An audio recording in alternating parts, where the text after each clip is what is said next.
Welcome to Intersections, where we take a multi-generational look at the critical issues facing America. Tom, today it's us. How did we get here? So this is the introduction to Intersections, huh? It is. Excited to have this conversation with you. Give the listener a background on what we're doing in this room and who we're talking to and why this all came about. Well, let's start with the background. Then I think you want to explain what we're trying to do with this. I guess it goes back 3+ years now, and you had just started a new business. I knew your father, and he asked me to spend a little bit of time with you, get together. I think it was actually a breakfast, and talk a little bit about what you're doing and see if I could help you at all. Well, breakfast turned into breakfast every 2 weeks. On a Tuesday morning, we had a lot of pancakes and a lot of sides of bacon, I think. But I think the fun thing is that we really got to know each other and got to see how our lives really did intersect in so many different ways. Obviously, you're from a different generation than I'm from. I'm from the generation that's learning, that's trying to gain knowledge, to learn from older and wiser in a lot of ways. And I think what was unique about our time is we did agree on a lot, but there were areas where our background and our influence just had us diverge a little bit. Well, and I think part of that is just the environments that we grew up in. I grew up back in the 60s and 70s. My mom had grown up in the Depression, which had an enormous impact on me, a single mom that didn't have an education. So I kind of saw that Depression environment come through, which has, in a lot of ways, kind of established my foundation.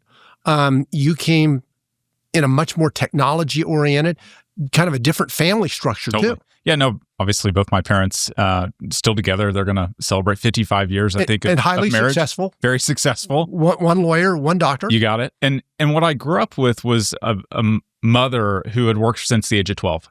She really hadn't come from anything. She was opposite sides of the tracks in Tyler, Texas, and her way out was education and hard work ethic. And so that's what I saw. That was what was modeled. And that's where I learned, hopefully, enough because she really modeled for me what it meant to go love and serve people well. And I think that's what was endearing to me about you is as we spent time together, I got to see a lot of that same heart, got to see a lot of the same attitude and what drives you to do what you do. And so there's a lot of differences, but there's a lot of commonality. Faith, I think, general kind of view of the world and a sense of optimism. Let's kind of leave it at that. But with that said, there's a very different background. You were just starting a new company that over the course of those 3 or 4 years, there were a lot of ups and downs, success in the end, but a lot of bumps along the way. Well, it's hard. You're a young entrepreneur trying to figure it out. We had COVID. We then had the interest rate spike. Real estate took a downturn for sure. And there were a lot of ups and downs and a lot of lessons learned, a lot of things that you may look back and say, do this the same or I do this differently. But through it all, it's a huge learning process because it's going to shape how I make decisions for the remainder of my career. You've been down those roads. You've got the 4 decades ahead of me. I have the scars. Yeah. So talk to me about, yes, some of the success, and you've done business all over the world, and you've been in the public sector too, but talk to me about some of the failure and what you learned from that. Yeah, so I think there's a generational difference between us. My white hair probably gives that away, but we'll keep going. I think the other perspective is a business one. Your entrepreneurial spirit. I was fortunate and have been blessed to have some very interesting opportunities. I was CEO when I was 34 years old of a $1 billion company. I've been a CEO in 5 different industries. So, in education, largest building company, CEO of a bank, and on, those sorts of things. And then had a chance to be in public service too, as an elected leader of one of the largest cities in the nation, as well as having served as a White House fellow. So I've got a public and private. So I've got a little bit more of what I'll call the institutional perspective than you do, as opposed to the entrepreneurial. And I think that's a difference. Well, I think it is. And for me, obviously, my working background is much shorter than yours is. I started my business right out of college. I had an idea. I was going to You just got to keep pushing that old piece in, don't you? Just got to make it clear. Got to make it clear.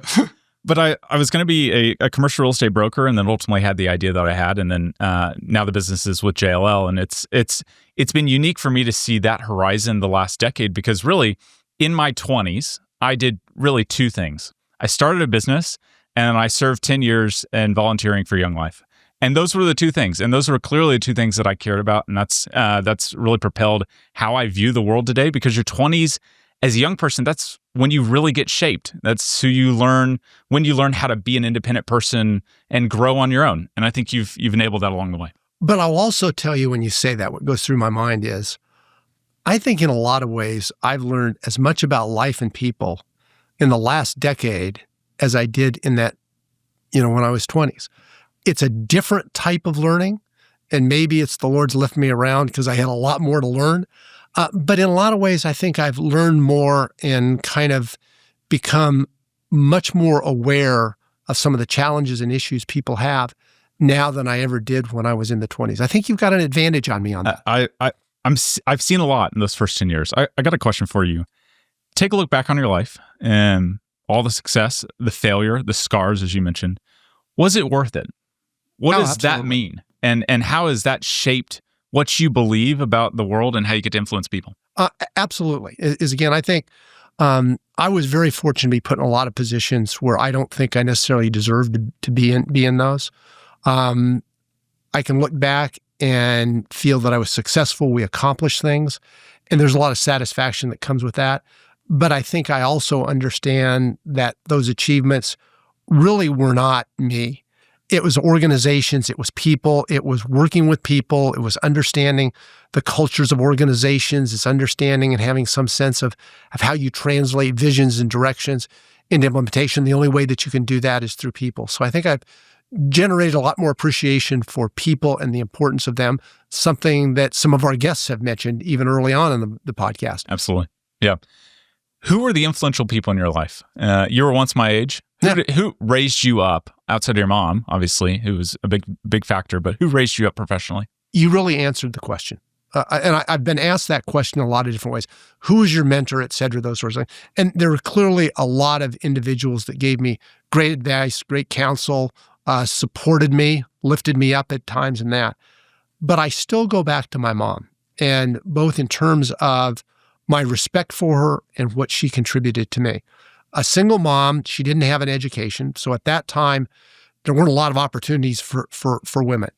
But what she ended up doing is working very, very hard at a small mortgage company as a secretary, which was kind of the only kind of white collar type of job a woman could do back then without an education. But I saw her work hard. I saw her put enormous time and effort into me and kind of molding me, supporting me. I saw her come through a lot of hardships. There weren't a lot of resources, and there were times when, how does a utility bill get paid and those sorts of things. All of those things, I think, in most ways have molded me. I've clearly learned a lot from a business standpoint from a lot of individuals and that sort of thing. But I really go back to my mom as kind of my foundation. And I think that's where, not to play off our name too much here, but the intersection of, I think, of our story really overlaps, because for my parents had me when my mom was 43.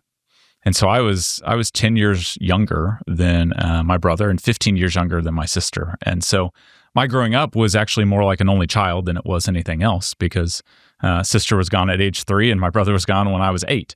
And for me, watching my mom and seeing my dad be so influential and such encouragers of my world, I was not the smartest person growing up. The test scores, I think, would show that. I think St. Mark's denied me because I couldn't play the blocks correctly here in Dallas in first grade. And so, all these little things happen along the journey, but they grow you. And my parents showed me and really modeled perseverance. And that's the word that I would come back to take in as what has been shown to me the most, is just you persevere. You have a closed door, you figure out how to go up and down or around. And then you also have a distinct faith that you want to honor the Lord with whatever he's given you. And the gifts and the talents, I know that we've talked about this a lot, but the gifts and the talents that you get uniquely are critical to understanding who you are and what your purpose is here. And you probably don't have as much appreciation of it when you're 30 years old. But I do when I look back and I see those individual events that at the time probably didn't have the significance or I didn't appreciate the significance of them that I do now. I look back to, my mom and then an education. Come out of high school that wasn't very good. Didn't know what I was going to do. I went to a junior college largely because I didn't know what else I wanted to do. The high school I'd gone to was not very good, built for 2,000 or 5,300 students. It just wasn't a very good environment. And I ended up in a late July day of having a friend of a cousin say, you ought to go look at this school in Southern California, because I wanted to go to a small school. That's all I knew. And I showed up for a 15-minute tour. And as it turned out, that 15-minute tour turned into about 3 hours. At the end of it, the gentleman who took me on it said, why don't you come here next month? I don't have any scholarship money, but I'll loan you whatever you need. So at that point, myself and the U.S. government became the largest debtors in the world. But it was a situation where there was no transcript, no application, and no test score. The gentleman happened to be the dean of admissions. So I looked back on that day and said, well, what if I hadn't have bummed a ride over to Southern California from Arizona? What if it had been the associate dean of admissions, not the dean of admissions? Wouldn't have the same empowerment, that sort of thing. And that's really what was set the stage, because I look at so many different things that have happened since then. I look at the education of going into a school that I really didn't appreciate and even know at that time, that was rated as one of the 10 best in the nation. Now it's one of the 5 best in the nation, which allowed me to go to a graduate school that I never even knew existed, to be truthful with you, but then opened up doors and do it directly out of undergraduate, which only a couple percentage of the graduate school class did. Got on with a firm at a very young age that clearly I was underwater and shouldn't have been there, but got exposures that have really set the stage for a lot of things I've done.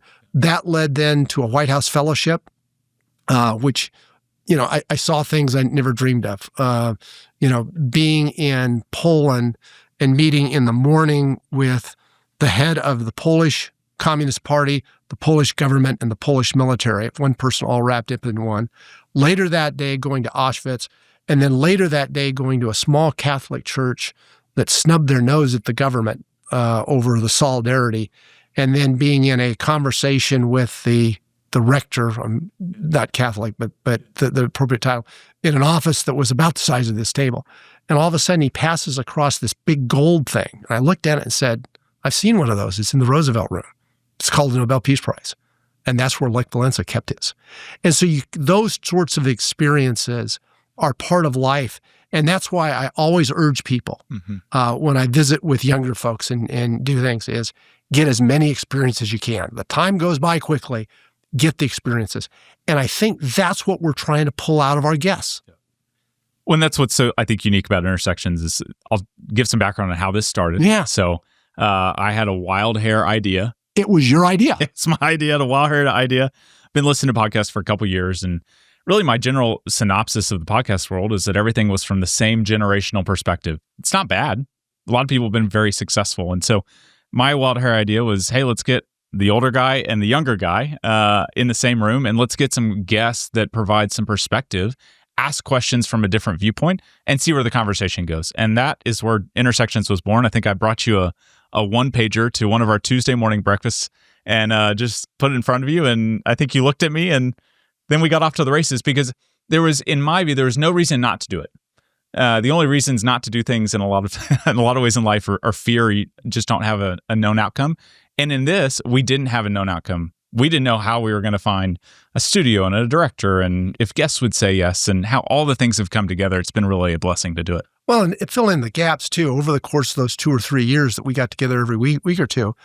Clearly, we started out with a lot of business issues, right, but it evolved into talking about a whole host of different things that ranged from different perspectives on sports, politics, geopolitical, those sorts of things. So our conversations got pretty rich, which is what we want to try to capture in these things. Absolutely. And the guests have been great. The guests have been a fascinating array of major life experiences across a lot of different sectors and industries. And I think for the listener, what we're trying to do is trying to find people not just in one age bracket or another age bracket. We're trying to go across the map, male, female, trying to understand different people's life experiences and really going back to what we've been talking about, humanize the guest. because that's where you find the richness. The richness is in their background and in the stories, like you told about the Nobel Peace Prize. It's in those experiences where someone's ideas and conversations are shaped. And that's what we want to ask here on the podcast. Very much so. And if you look at that array of guests, I think they are all individuals that people recognize. They're in very visible type of positions.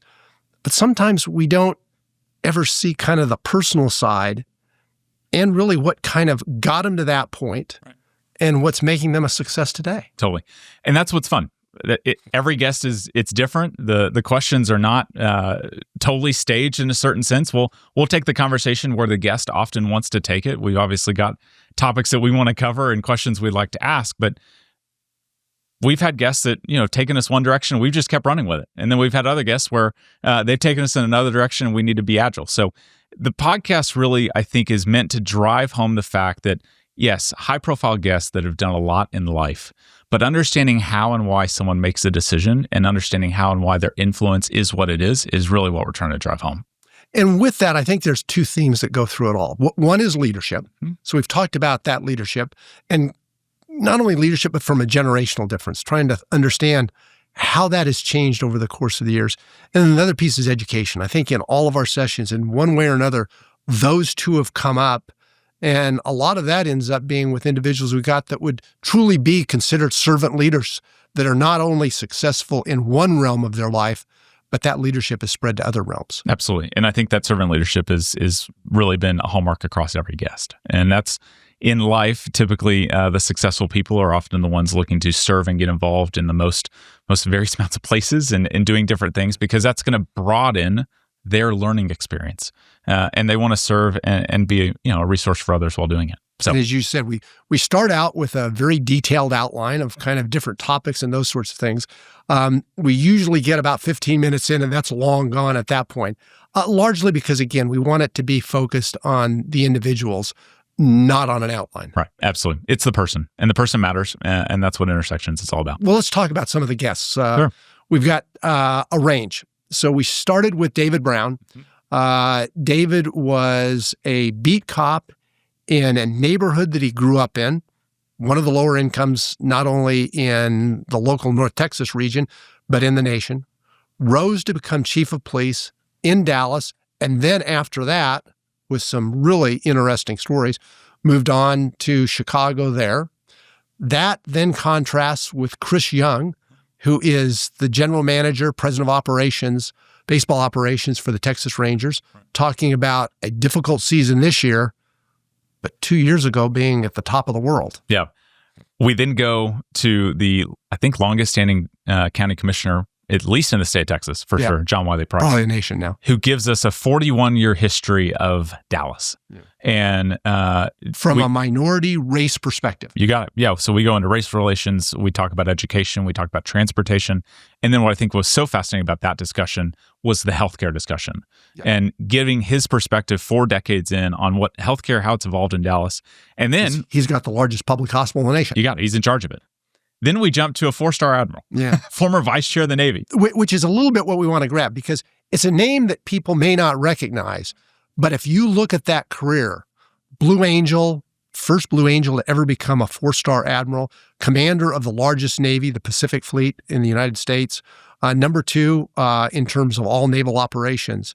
And then somebody that took all of that and now is the headmaster or the head of school at a school high school that is in a low income area, very low income, where kids are probably, maybe 10 or 15% when they get out of high school are college ready. Right.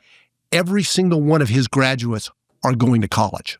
It's a great example of his leadership. And then we jump to 2 other fascinating people. So we got a former Fed chair of Dallas, and then we've also got a president of university who has been both amazing careers. Incredible careers.